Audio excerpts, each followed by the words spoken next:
अब हम बात कर लेते हैं ह्यूमन न्यूरल सिस्टम की कि ह्यूमन न्यूरल सिस्टम जो है वो कैसे काम करता है, कैसे प्रेजेंट होता है।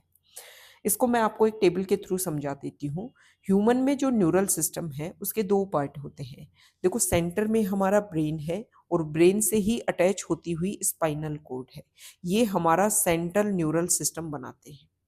अब ये जो ब्रेन है, देखो, ब्रेन का और स्पाइनल कॉर्ड का काम ये है कि हमारी बॉडी में जो भी इंफॉर्मेशन आ रही है उस इंफॉर्मेशन को जब इनके पास में पहुंचाया जाए तो ये उस इंफॉर्मेशन को क्या करते हैं, अपने अकॉर्डिंग प्रोसेसिंग करते हैं और प्रोसेसिंग करके उसके अकॉर्डिंग जो भी इंफॉर्मेशन आई उसके अकॉर्डिंग रिजल्ट देने का काम करते हैं।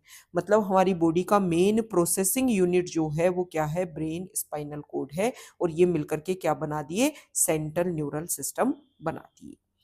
अब जो इंफॉर्मेशन लेकर के आ रहे हैं ब्रेन के पास में, स्पाइनल कॉर्ड के पास में, और जो इंफॉर्मेशन लेकर के वापस जा रहे हैं उस वो मिलकर के, मतलब ये लेटरल साइड पे जो ये नर्व्स प्रेजेंट है ना, जो ब्रेन के पास में डायरेक्टली कनेक्टेड है उनको तो क्रेनियल नर्व्स बोल देंगे, और जो स्पाइनल कॉर्ड से कनेक्टेड है उनको स्पाइनल नर्व्स बोल देंगे।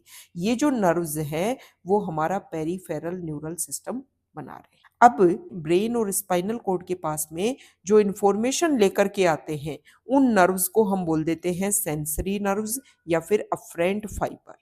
और कुछ जब ब्रेन ने और स्पाइनल कॉर्ड ने रिजल्ट दिया तो उस रिजल्ट को जो लेकर के वापस जा रहे हैं उसको हम बोल देते हैं मोटर नर्व्स या फिर इफरेंट फाइबर। अगर ये मोटर नर्व्स जो है वो हमारे स्केलेटल सिस्टम के पास में इंफॉर्मेशन लेकर के जाएं तो उसको हम बोलते हैं सोमेटिक न्यूरल सिस्टम। और अगर ये मोटर नर्व्स जो हैं वो हमारे इनवॉलेंट्री या फिर स्मूथ मसल्स के पास में इंफॉर्मेशन लेकर के जाए तो हम बोलेंगे ऑटोनोमिक न्यूरल सिस्टम।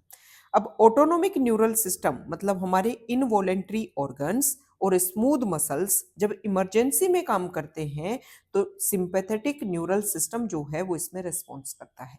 जब नॉर्मल कंडीशन और रेस्टिंग स्टेज में परफॉर्म करते हैं तो पैरासिम्पैथेटिक न्यूरल सिस्टम इस पर वर्क करता है।